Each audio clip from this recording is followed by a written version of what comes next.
It's pretty interesting that I'm part of Common Voices because I've not always been an advocate.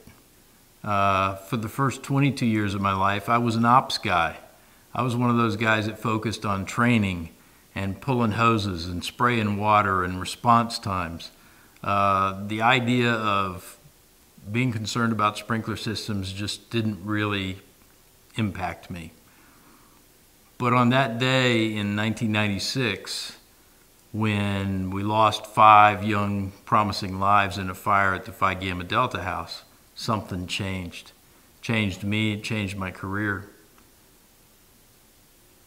I'd had fire deaths before. I'd dealt with tragic fires before.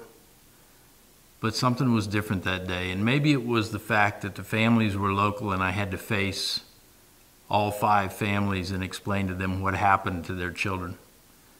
And I promised those families that day that their children would not have died in vain, that we would try to make something positive come of it. So I think that promise that I made, I took that to heart.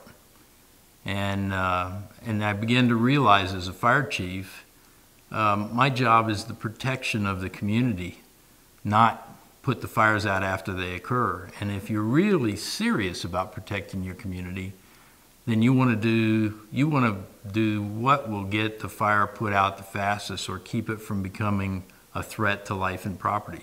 And the answer to that is sprinklers. So I began to realize as a fire chief that my job wasn't directing the firefighting. It was my job to try and prevent that from happening in the first place. And the answer is sprinklers, and we all know that. It's the fastest way to get water on the fire. It's the best way to save lives.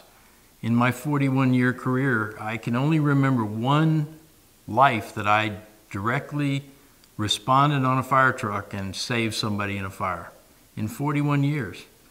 But sprinklers save lives every time they work. So I think most fire chiefs have got to come to that realization. Most fire chiefs have got to start believing and understanding that sprinklers are the answer. They have to accept that and be educated to it. And they have to educate their communities that sprinklers are the answer to preventing fire tragic deaths.